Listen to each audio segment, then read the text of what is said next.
चौथे अध्याय के 34वें श्लोक में ये कंसेप्ट क्लियर कर दिया है कि जो जिन यज्ञों का, यज्ञ मीन धार्मिक अनुष्ठानों की जानकारी अभी तक तुझे मैंने दी है, ये ऐसी धार्मिक अनुष्ठानों की, यज्ञों की जानकारी सच्चिदानंद घन ब्रह्म परमात्मा ने अपने मुख कमल से आकर बोली है।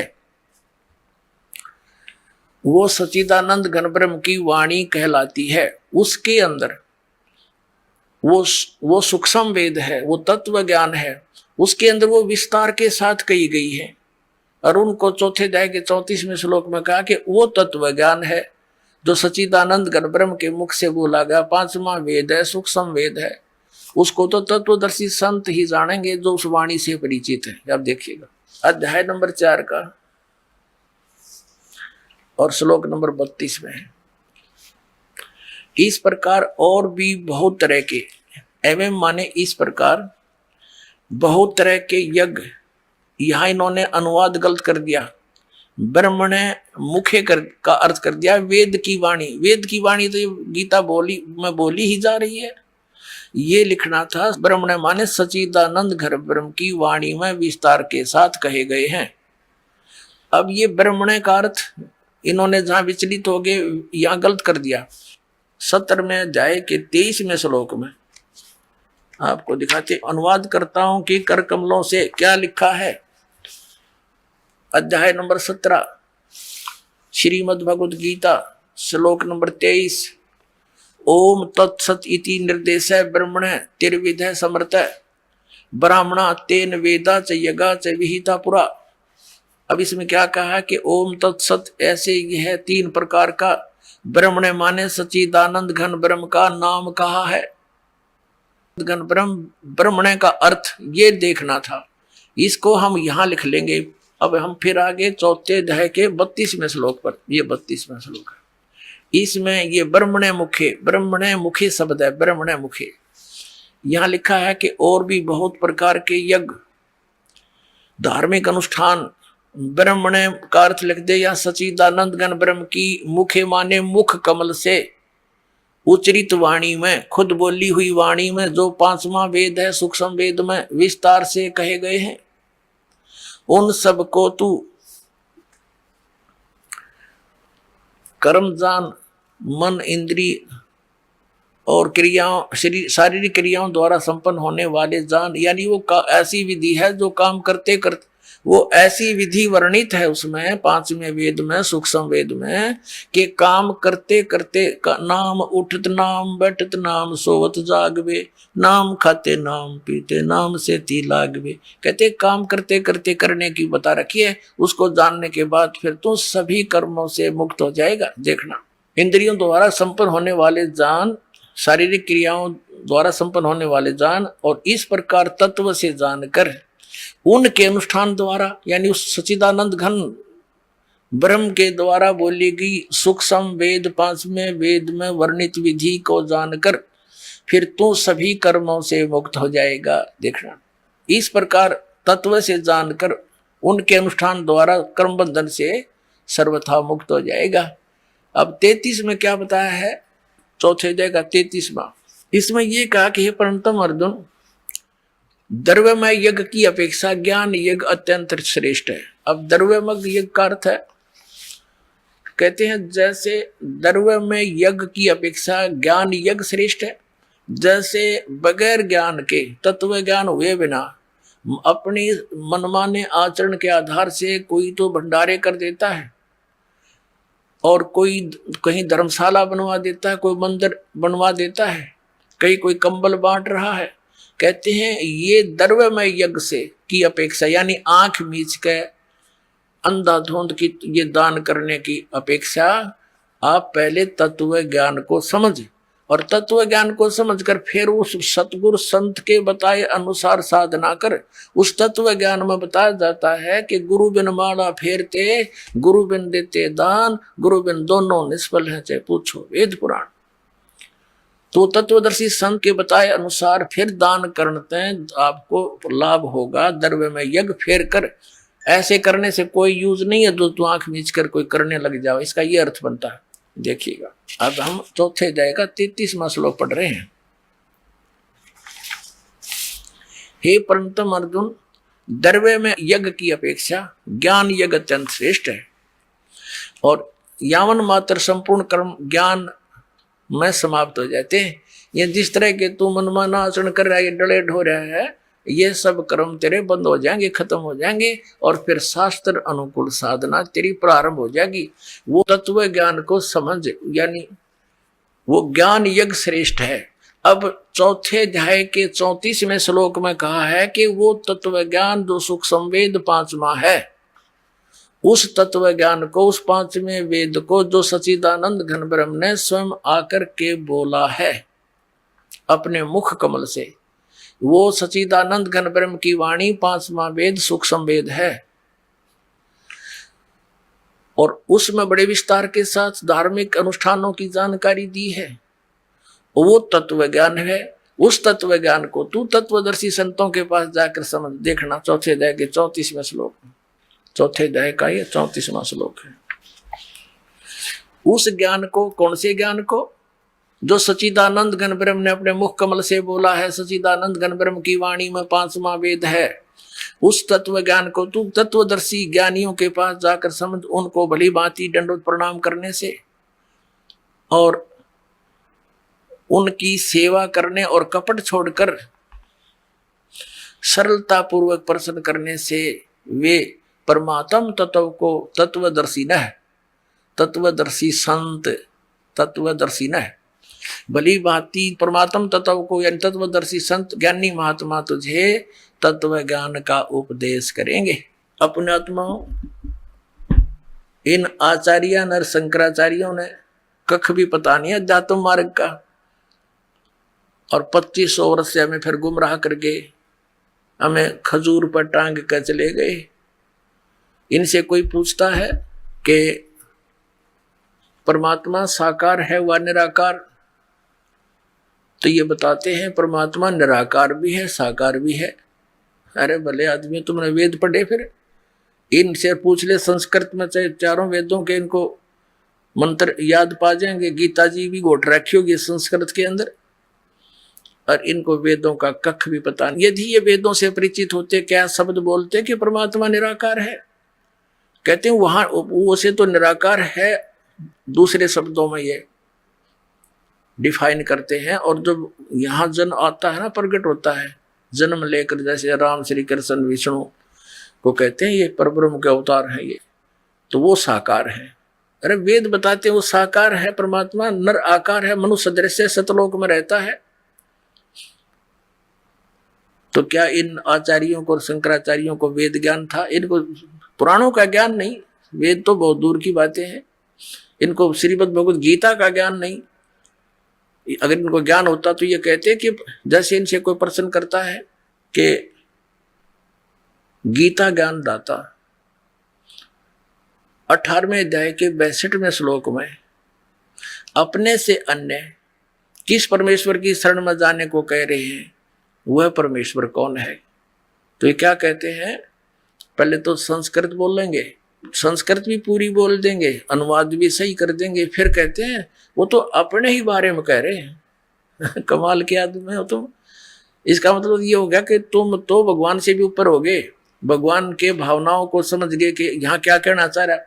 जब गीता जी अध्याय नंबर 7 के 29 नंबर श्लोक में गीता ज्ञानदाता कह रहा कि तत्ब्रह्म को जानकर और सारे अध्यात्म से परिचित, पूरे कर्मों से परिचित व्यक्ति केवल जरा और मरण से छूटने का प्रयत्न करता है।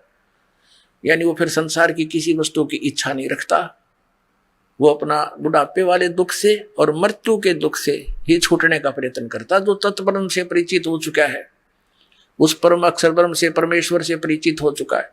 8वें अध्याय के प्रथम मंत्र में गीता ज्ञानदाता से अर्जुन ने पूछा कि फिर किम तत्ब्रह्म, हे भगवान वो तत्ब्रह्म क्या है, वो कौन है? 8वें अध्याय के 3 श्लोक में उत्तर दिया कि वो परम अक्षर ब्रह्म है।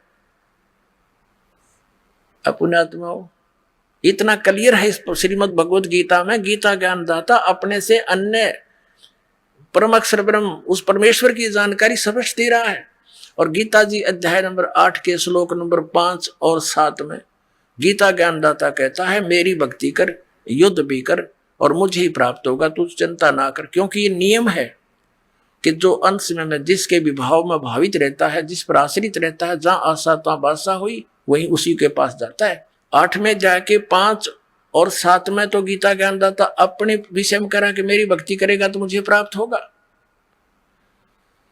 और 8 में जाए कि गीता जी के 8, 9, 10 श्लोक में उस परम अक्षर ब्रह्म देव पुरुष की तरफ संकेत कर रहा है कि उसकी भक्ति करेगा तो उसको प्राप्त हो जाएगा। क्लियर हो गए दो अलग अलग। अरे ये कहते हैं अपने ही बारे में बोल रहा है कि उन्हें श्री कृष्ण से ऊपर कोई भगवान नहीं दिखाई देता, इनके आध्यात्मिक नेत्रहीन थे ये। परमात्मा ने कहा था कि मोती मुक्ता दर्शत नाही, ये जगह सब अंधरे, दिखत के तो नैन चश्म इनका फेरा मोतिया बंदरे। ये दिखे तो बड़े विद्वान मंडलेश्वर शंकराचार्य आचार्य बड़े विद्वान है, संस्कृत घोट कर सुना दे सिख दीव की तरह।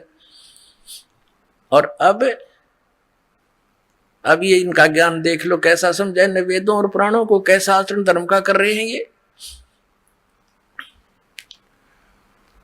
अब यहां स्पष्ट कर रखा है गीता ज्ञानदाता अपने विषय में तो 2 श्लोकों में स्पष्ट कर रहा है कि मेरी भक्ति करेगा तो मुझे प्राप्त होगा, और उस सच्चिदानंद घन ब्रह्म यानी उस परम अक्षर ब्रह्म की भक्ति करेगा 8, 9, 10 श्लोक 8वें श्लोक अध्याय के में कहा है कि उसको प्राप्त हो जाएगा। अपनी साधना का मंत्र 8वें अध्याय के 13वें श्लोक में गीता ज्ञानदाता कहता ओम इति एकाक्षरम ब्रह्म व्यवहारण माम अनुस्मरण यह प्रयाति तजन देहम से याति परमाम गतिम। मुझ ब्रह्म का केवल एक ओम अक्षर है, अक्षर केवल यही अक्षर है। उच्चारण करता हुआ जो अंतिम श्वास तक इसका सिमरण करता हुआ शरीर छोड़कर जाता है तो वो परम गति को प्राप्त होता है। कौन सी परम गति को? जो ओम के जाप से प्राप्त होगी। वो क्या होगी? वो ब्रह्मलोक प्राप्ति होगी। आपको थोड़ा सा और हिंट देते हैं। श्रीमद देवी भागवत गीता प्रेस गोरखपुर से प्रकाशित है। इसमें श्री देवी जी हिमालय राजा को ज्ञान दे रही है और ब्रह्म के विषय में जानकारी दे रही है। वो कह रही है, देवी जी कह रही है कि सब पूजाएं को त्याग कर केवल एक ब्रह्म की पूजा करो, उसका ओम नाम है और वो ब्रह्म लोक में रहता है। और 8वें जाके 16वें श्लोक में लिखा है कि ब्रह्म लोक पर्यंत भी गए हुए प्राणी वापस जन्म मृत्यु में रहते हैं। अब देखिएगा श्रीमद देवी भागवत यानी देवी पुराण गीता प्रेस गोरखपुर से प्रकाशित है। सचित्र मोटा टाइप, संपादक हनुमान प्रसाद पोदार चिमनलाल गोस्वामी। और ये कहाँ से छपी है? मुद्रक है, मुद्रक एवं प्रकाशक हैं गीता प्रेस गोरखपुर, गोविंद भवन कार्यालय कोलकाता का संस्थान। ये इनके फोन और फैक्स नंबर। इसके 562 पृष्ठ पर पढ़ेंगे। ये देखिएगा संक्षिप्त देवी भागवत 7वां सकंद और 562 पृष्ठ पे देवी के द्वारा हिमालय को ज्ञानोपदेश और ब्रह्म स्वरूप का वर्णन। पहले तो इसने अपनी भक्ति बताई है लेकिन उसको भी खंडित कर दिया कि ये भी पूर्ण नहीं है। देवी जी कहने लगी, पर्वतराज उस ब्रह्म का क्या स्वरूप है ये बतलाया जाता है, जो प्रकाश रूप सबके अत्यंत समीप में स्थित, हृदय रूप गुहा में स्थित होने के कारण गुहाचर नाम से प्रसिद्ध और महान पद अर्थात परम प्राप्य है। वह समस्त प्रजा के ज्ञान से परे है, अर्थात किसी की बुद्धि में आने वाला नहीं है। तुम जानो जो परम प्रकाश रूप है, जो सूक्ष्म से अत्यंत सूक्ष्म है और जिसमें संपूर्ण लोक और लोकों में निवास करने वाले प्राणी स्थित हैं, वही ये अक्षर ब्रह्म है। वही सबके प्राण है, वही सबकी वाणी है, वही सबके मन है, वह ये परम सत्य और अमृत अविनाशी तत्व है। सो में उस वेदने योग्य लक्ष्य का तुम वेदन करो, मन लगाकर उसमें तन्मय हो जाओ। सो में उपनिषद में कथित महान अस्त्र रूप धनुष लेकर उस पर उपासना द्वारा तीक्ष्ण किया हुआ बाण संधान करो और फिर भावानुगत चित्त के द्वारा उस बाण को खींचकर उस अक्षर रूप ब्रह्म को ही लक्ष्य बनाकर वेदन करो। परवण ओम तो धनुष है, जीवात्मा बाण है और ब्रह्म को उसका लक्ष्य कहा जाता है। उस एकमात्र परमात्मा को ही जानो, यानी ब्रह्म के अतिरिक्त किसी की पूजा मत करो। सब दूसरी बातों को छोड़ दे, अन्य सब पूजाओं को त्याग दे। यही अमृत रूप परमात्मा के पास पहुंचाने वाला पुल है। आगे देखो, इस आत्मा का ओम के जप के साथ ध्यान करो, इससे अज्ञान में अंधकार से सर्वथा परे और संसार समुद्र से उस पार जो ब्रह्म है उसको पा जाओगे, तुम्हारा कल्याण हो। यानी ओम नाम का जाप करने से, ओम ब्रह्म का जाप है, इससे क्या कल्याण होगा, उसको पा जाओगे। वो कहाँ रहता है, वह ये 563 पृष्ठ पर हम पढ़ रहे हैं, वह यह सबका आत्मा ब्रह्म ब्रह्मलोक रूप दिव्य आकाश में स्थित है। अब इति सिद्धम के ब्रह्म का जाप करने वाला ब्रह्मलोक में जाता है। गीता जी अध्याय नंबर 8 के श्लोक नंबर 13 में कहा है कि ओम इति एकाक्षरम ब्रह्म व्यवहारण मामुन समरण ये परियाति तजम देहम सयाति परमाम गतिम। यानी ब्रह्म ओम नाम से होने वाली जो परम गति है वो ब्रह्म लोक प्राप्ति है, ब्रह्म की साधना है। और 8वें अध्याय 16वें श्लोक में गीता जी में लिखा कि ब्रह्म लोक पर्यंत, ब्रह्म लोक में गए हुए प्राणी भी पुनरावृत्ति के अंदर उनका जन्म मृत्यु बना रहेगा।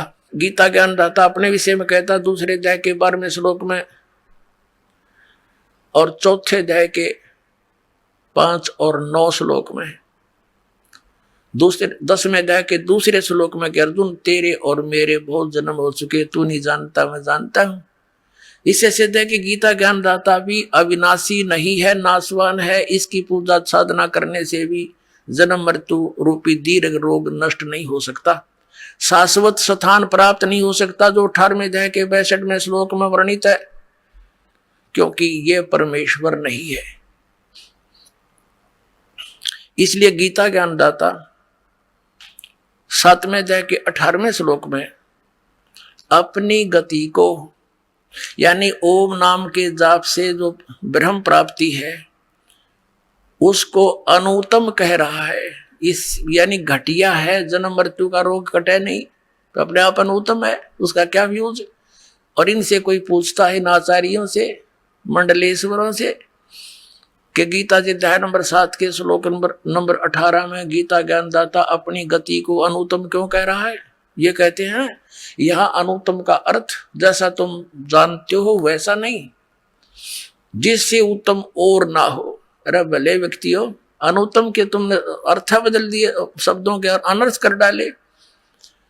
उत्तम माने श्रेष्ठ और अनुत्तम माने बोला जिस तो उत्तम और ना हो। ये व्याकरण बदल डाली इन लोगों ने। यदि इनकी बात को सत्य माने कि गीता ज्ञान दाता से श्रेष्ठ कोई भगवान नहीं है, तो ये इसका ये अनर्थ करते भी अच्छा लगते हैं। अनुत्तम माने जिससे श्रेष्ठ कोई ना हो। ये तो खुद कहता है कि मेरे और तेरे तो बहुत जन्म हो लिए, तू भी जन्म मृत्यु में रहेगा। ब्रह्मलोक में गया हुआ प्राणी भी वापस जन्म मृत्यु में आता है। गीता जी अध्याय नंबर 15 के श्लोक नंबर 1 से 4 का सारांश है कि तत्वदर्शी संत जब मिल जावे उसके पश्चात परमेश्वर के उस परम पद की खोज करनी चाहिए, जहां जाने के बाद साधक फिर लौटकर कभी संसार में नहीं आते। और जिस परमेश्वर ने सब ब्रह्मांडों की संसार रूपी वर्ष की रचना की है, जिसकी परवर्ती विस्तार को प्राप्त हुई है, और उसी की मैं शरण हूं और किसी की पूजा नहीं करनी चाहिए।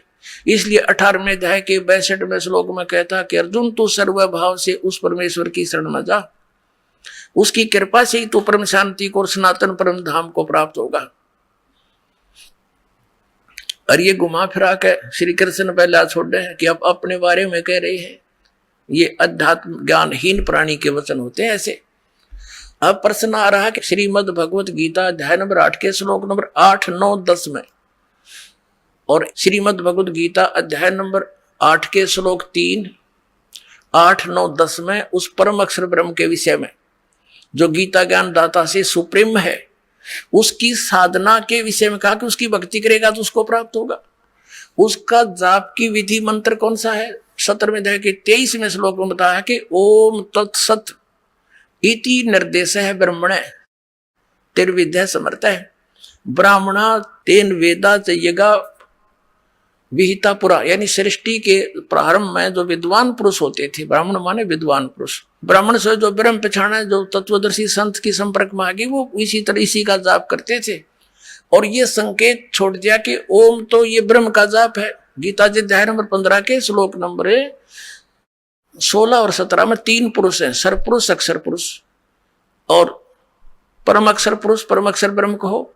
तो इन तीनों के ही यहाँ जाप लिखे हैं। सरपुरुष का तो क्लियर लिख दिया ब्रह्म का, और अक्षर पुरुष यानी अक्षर ब्रह्म कहो, परम अक्षर पुरुष परम अक्षर ब्रह्म को। ये तत्व और सत्य सांकेतिक छोड़ दिए, गीता ज्ञानदाता को इनका पता ही नहीं, इसलिए कहता ये तो तत्वदर्शी संत बताओगे, उनसे पूछो। तो श्रीमद् भगवत गीता अध्याय नंबर 8 के श्लोक 8, 9, 10 में कहा है कि उस सच्चिदानंद घन ब्रह्म का जो मंत्र है वो ओम तत्सत है। ओम तो ब्रह्म का, तत् सरपुरुष का, सरब्रह्म कहो, इसको सरपुरुष भी कहते हैं ब्रह्म को, जिसको आप ब्रह्म वेल नोन हो गया यो, बाकी ये सरब्रह्म है। और सरपुरुष भी इसी को कहते हैं, फिर अक्षर पुरुष और तीसरा परम अक्षर पुरुष। तो यहां बताया है कि इन तीनों मंत्रों की साधना से, मजदूरी से उस परम अक्षर ब्रह्म की प्राप्ति होगी। उसकी भक्ति करने वाला उसको प्राप्त होगा और मेरी भक्ति करने वाला मुझे प्राप्त होगा। यह कंसेप्ट क्लियर कर रखा है कि गीता ज्ञानदाता 18वें अध्याय के 62वें श्लोक में उस परम अक्षर ब्रह्म की शरण में जाने को कह रहा है कि जहां जाने के बाद फिर लौट कर संसार में नहीं आते, वो सनातन परम धाम को प्राप्त होते। और ये अज्ञानी क्या कहते हैं, अपने बारे में कह रहे हैं श्री कृष्ण, इनकी बुद्धि श्री कृष्ण तो ऊपर उठिए कौन, इनको अध्यात्म ज्ञान था ही नहीं, डबो दिया पूरा विश्व। बोलो सतगुरुदेव। परम पिता परमात्मा पूर्ण ब्रह्म सर्व सृष्टि रचनहार कबीर देव, कबीर परमेश्वर, ये हम सभी आत्माओं के जनक हैं, ये सर्व उत्पादक प्रभु हैं। ये परमात्मा वही परमात्मा जो हमारे सदग्रंथों में परम अक्षर ब्रह्म के नाम से, परम दिव्य पुरुष के नाम से विख्यात हैं, प्रसिद्ध हैं, पूर्ण ब्रह्म के नाम से। वो परमात्मा सतलोक में रहते हैं, जिसको श्रीमद् भगवत गीता अध्याय नंबर 18 के श्लोक नंबर 62 में कहा है कि हे अर्जुन, तू सर्व भाव से उस परमेश्वर की शरण में जा, उसी परमेश्वर की कृपा से ही तू परम शांति को और शाश्वतम स्थानम, सनातन परम धाम अर्थात सतलोक को, सतलोक माने अविनाशी, लोक माने स्थान, शाश्वत स्थान भी वही है, सतलोक भी उसी को कहते हैं, वहां चला जाएगा। श्रीमद् भगवत गीता अध्याय नंबर 15 के श्लोक 1 से 4 में भी यही स्पष्ट किया है कि तत्वदर्शी संत की प्राप्ति के उपरांत परमेश्वर के उस परम पद की खोज करनी चाहिए, जहां जाने के बाद साधक फिर लौटकर कभी संसार में नहीं आते। तो वो स्थान सतलोक है, जिसको वेदों में धूलोक कहा है, रत धाम कहा है। रत माने सत्य, धाम माने धाम, सतलोक, वो सतलोक में रहता है और मनुष्य दृश्य है। पुण्यात्मा, वही परमात्मा उस सतलोक से चलकर सनातन परम धाम से स्वयं गति करके सह शरीर आते हैं और फिर अच्छी आत्माओं को मिलते हैं, उनको तत्व ज्ञान से परिचित कराते हैं। वो परमेश्वर परम अक्षर ब्रह्म, जिसको सत्य पुरुष, अकाल मूर्त, शब्द स्वरूपी राम, सतपुरुष आदि नामों से जाना जाता है, उपमात्मक नामों से, वो कबीर देव हैं, कबीर साहब हैं। ये काशी में आए, बनारस में आए, वो जुलाहा अर्थात वो धानक, वो परम अक्षर ब्रह्म है, वो पूर्ण परमात्मा है। वो प्रत्येक युग में ऐसी लीला किया करते हैं। पुण्यात्माओं, आपका सौभाग्य है कि आप जी को ये यथार्थ ज्ञान सुनने को मिला। ये सदग्रंथ जिनको हम सत्य मानते हैं, जिनमें कौन कौन से सदग्रंथ हैं? पवित्र चारों वेद, ऋग्वेद, यजुर्वेद, सामवेद और अथर्ववेद। पांचवा वेद है, उसका तो इनको ज्ञान ही नहीं है, अभी तक हमारे प्रकाश में आया ही नहीं था। इनके अतिरिक्त पवित्र श्रीमद् भगवद गीता, पवित्र 18 पुराण आदि ये जो सदग्रंथ है, ये लगभग 5500 वर्ष पूर्व श्री वेद व्यास जी द्वारा लिपिबद्ध किए गए थे। और आज इनको 5500 वर्ष हो गए हमारे धर्म गुरुओं को पढ़ते और हमें ये कहते कि हम इन्हीं पवित्र सदग्रंथों के आधार से तुम्हें ज्ञान सुना रहे हैं। हमने यही सोचा, यही समझा, यही विश्वास किया इन हमारे धर्म गुरुओं के ऊपर कि हमारे धर्म गुरु ये संस्कृत भाषा से परिचित हैं। इन्होंने हमें जो ज्ञान दिया वेदों, गीता और पुराणों वाला ही होगा। परमेश्वर ने 600 वर्ष पहले आकर के बताया कि आपके ये धर्म गुरु जो हैं, हिंदू और मुसलमानों को दोनों को ही कहा था कि आपके जो धर्म गुरु हैं ये तुम्हें यथार्थ ज्ञान नहीं बता पा रहे, क्योंकि ये तत्व ज्ञान से अपरिचित हैं। तुम्हारे धर्म गुरु जिस समय परमेश्वर आए उस समय की बात है, यानी सन 1398 से सन 1518 तक 120 वर्ष परमेश्वर यहां रहे थे और फिर सहशरीर चले गए थे। तब उन्होंने कहा था कि न तो हिंदुओं के धर्मगुरु अपने सदग्रंथों से परिचित और न ही मुसलमानों के धर्मगुरु अपनी कुरान शरीफ के यथार्थ ज्ञान से परिचित। परमात्मा ने जब ये सच्चाई कहनी प्रारंभ की तो उस समय के दोनों धर्मों के गुरुओं ने परमात्मा का बहुत विरोध किया और करवाया था जनता से, ये कहकर के ये क्या जाने कबीर जुलाहा अशिक्षित ये सदग्रंथों को कैसे जान सकता है, ये संस्कृत भाषा नहीं जानता है।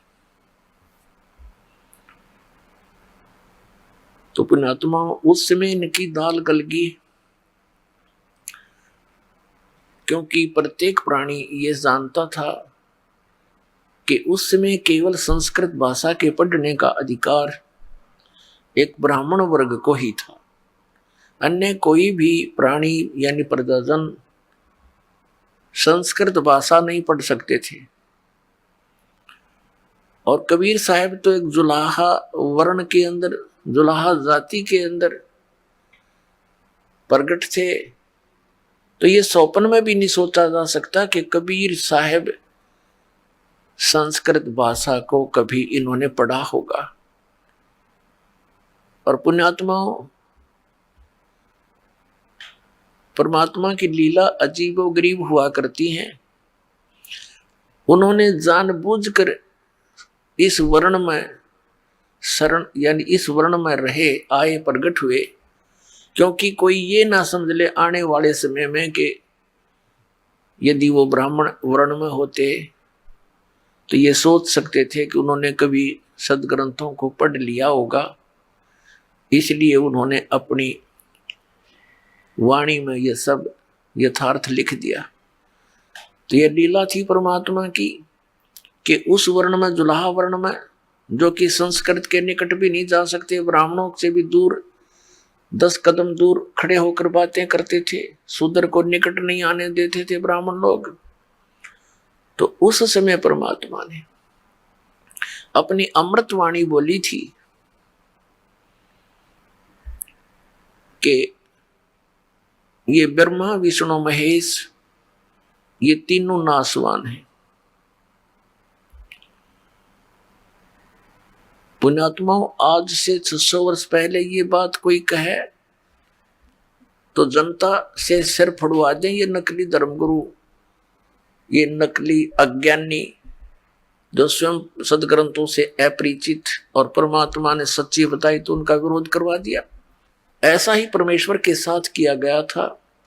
बहुत बुरी यातनाएं दी गई थी, लेकिन वो समर्थ थे। कबीर परमेश्वर समर्थ हैं, उनका वो कुछ बिगाड़ नहीं सके। तो पुण्यात्माओं, आज हम परमात्मा ने शिक्षित किए और ये समय दिया, पहले निर्धारित किया हुआ था कि कलयुग के जो बिचली पीढ़ी आवेगी उसमें सभी प्राणी शिक्षित कर दिए जाएंगे और फिर वो सदग्रंथों को स्वयं अपनी आंखों देखेंगे और परमात्मा को पहचान लेंगे, और इन नकलियों से भी वो फिर दूर हट जाएंगे जिन्होंने इतना जीवन नष्ट करवा दिया हमारे पूर्वजों का। हमारे सदग्रंथ बताते हैं कि श्री ब्रह्मा, श्री विष्णु, श्री शिव जी ये नासवान हैं, इनकी जन्म मृत्यु होती है, इनके माता पिता हैं। और हमारे धर्म गुरु कहा करते थे ये अजरो अमर है। एक ब्रह्मा जी को तो ये बताते थे इनकी जन्म मृत्यु होती है, लेकिन भगवान विष्णु, भगवान शिव को ये कहा करते थे इनकी जन्म मृत्यु नहीं होती। आपको थोड़ा सा कंसेप्ट क्लियर करते हैं कि ब्रह्मा विष्णु महेश तीनों नासवान हैं, इनकी जन्म मृत्यु होती है। और इनकी माता कौन है देखिएगा, श्रीमद देवी भागवत सचित्र मोटा टाइप, गीता प्रेस गोरखपुर से प्रकाशित है। संपादक हनुमान प्रसाद पोदार चिमनलाल गोस्वामी। कहाँ से प्रकाशित है? प्रकाशक एवं मुद्रक है गीता प्रेस गोरखपुर, गोविंद भवन कार्यालय कोलकाता का संस्थान। ये इनके फैक्स और फोन नंबर। इसके 123 पृष्ठ पे और तीसरे स्कंद में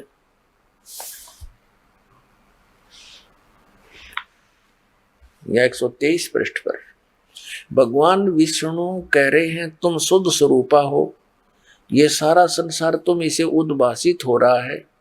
अपनी माता दुर्गा शक्ति की उपमा कर रहे हैं, महिमा कहते हुए, स्तुति करते हुए बोल रहे हैं मैं ब्रह्मा और शंकर हम सभी तुम्हारी कृपा से विद्यमान हैं। हमारा आविर्भाव माने जन्म और तिरोभाव माने मृत्यु हुआ करता है। केवल तुम ही नित्य हो, जगत जननी हो, प्रकृति और सनातनी देवी हो। ये स्पष्ट कह रहे हैं भगवान विष्णु जी कि हमारा तो आविर्भाव माने जन्म, तिरोभाव माने मृत्यु हुआ करता है, केवल तुम ही नित्य हो। भगवान शंकर बोले देवी यदि महाभाग विष्णु तुम्ही से प्रकट हुए हैं तो उनके बाद उत्पन्न होने वाले ब्रह्मा भी तुम्हारे बालक हुए। फिर मैं तमोगुणी लीला करने वाला शंकर क्या तुम्हारी संतान नहीं हुआ? अर्थात मुझे भी उत्पन्न करने वाले तुम ही हो। शिवे संपूर्ण संसार की सृष्टि करने में तुम बड़ी चतुर हो। इस संसार की सृष्टि, स्थिति और संहार में तुम्हारे गुण सदा समर्थ हैं। उन्हीं तीनों गुणों से उत्पन्न हम ब्रह्मा विष्णु एवं शंकर नियमानुसार कार्य में तत्पर रहते हैं। इस पवित्र पुराण ने श्री देवी भागवत ने यानी श्री देवी पुराण ने इन चंद पंक्तियों में ये 5 कंसेप्ट क्लियर कर दिए, 5 पॉइंट स्पष्ट कर दिए। नंबर 1 कि ब्रह्मा विष्णु महेश की जन्म मृत्यु होती है, ये अविनाशी नहीं। नंबर 2 दुर्गा इनकी माता है। और नंबर 3 दुर्गा को प्रकृति भी कहते हैं। और नंबर 4 ये होगा कि रजगुण ब्रह्मा, सतगुण विष्णु, तमगुण शिव जी है। और 5वां ये हो गया कि ये केवल नियमानुसार कार्य में ही तत्पर रहते हैं। ब्रह्मा विष्णु महेश केवल वर्क डन दे सकते हैं। आपके भाग्य में, प्रारब्ध में या किसी भी प्रकार का लाभ हानि कम और अधिक ये नहीं कर सकते। अपने आत्माओं, पवित्र हिंदू धर्म के प्रवर्तक आदि शंकराचार्य जी माने जाते हैं और उन्होंने फिर 4 पीठ बनाई थी। प्रत्येक पीठ पर अपने सुयोग्य शिष्य, एक सुयोग्य शिष्य को उस पर दोस्त प्रतिष्ठित किया था। उनके लिए फिर एक नियम बना दिया था, मठ आमनाए बोलते हैं उसको। वो पुस्तक विधान बनाकर इनको वो दे गए थे कि ऐसे तुम करते रहना। तो सर्वप्रथम हम आदि शंकराचार्य के विचारों को ही पढ़ें, वो क्या ज्ञान देकर गए हैं। पुण्यात्मा, उससे पहले सतयुग त्रेता द्वापर में अलग से कोई विधान नहीं था, कोई धर्म नहीं था और सभी वेदों अनुसार ही साधना किया करते थे।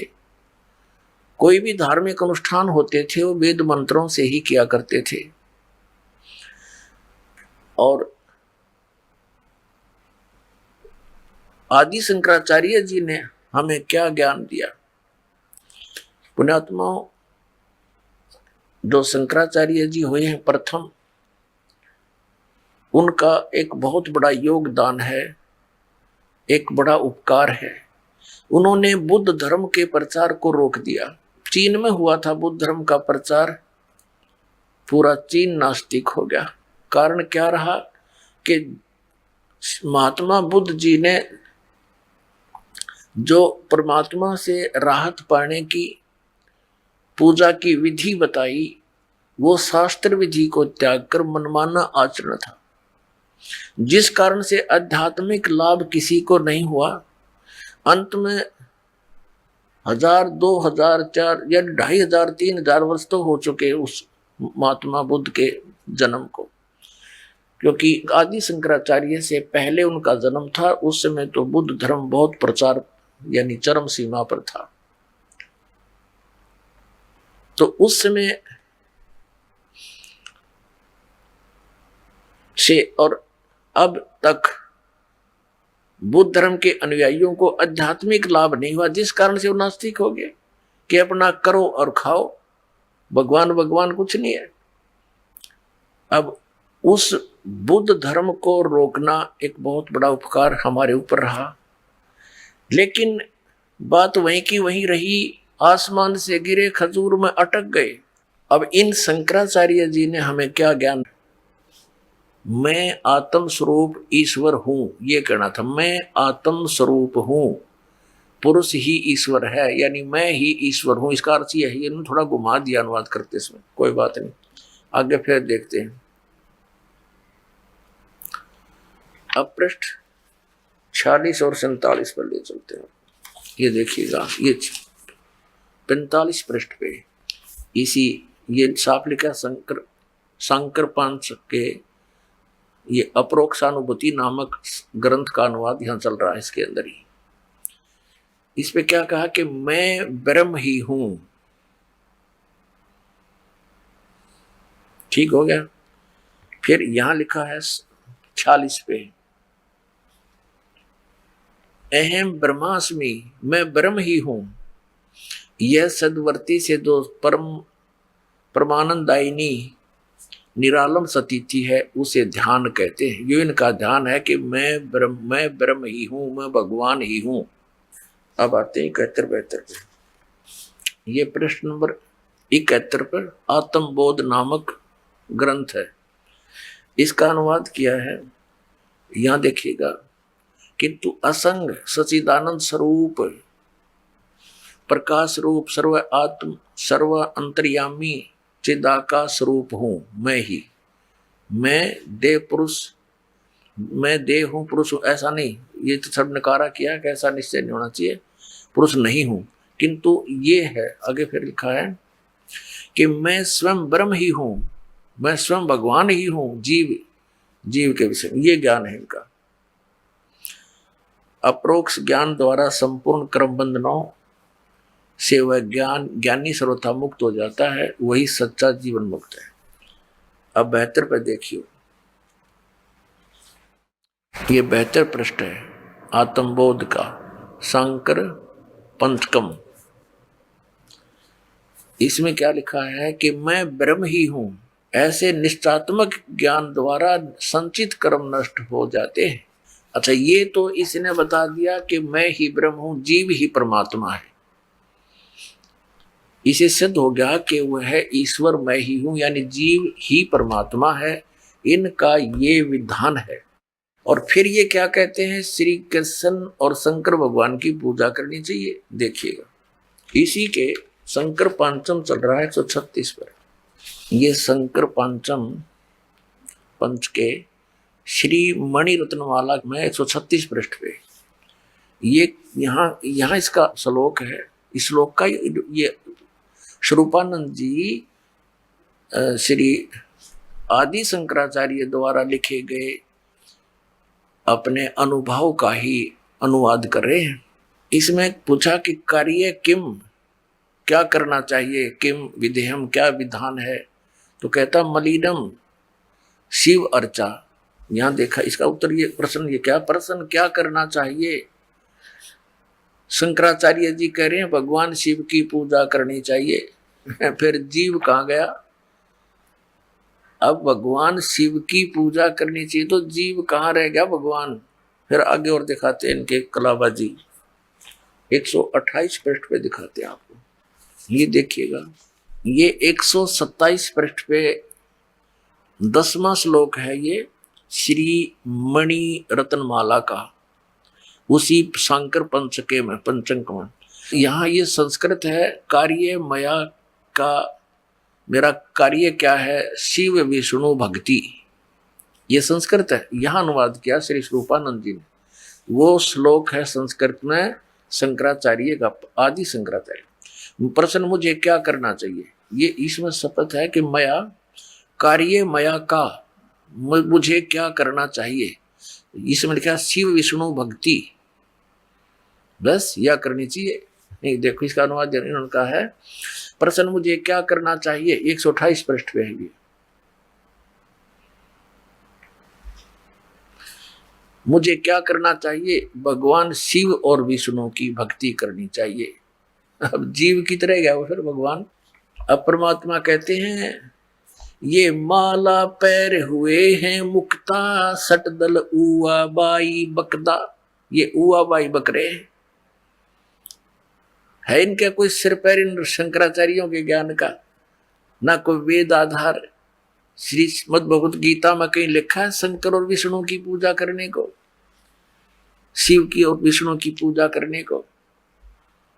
तो श्रीमद् भगवत गीता अध्याय नंबर 16 के श्लोक 23-24 में कहा कि अर्जुन, जो शास्त्र विधि को त्याग कर मनमाना आचरण करते हैं उनको न तो सुख होता, न उनकी गति होती, न कोई सिद्धि प्राप्ति होती, अर्थात यूजलेस, व्यर्थ।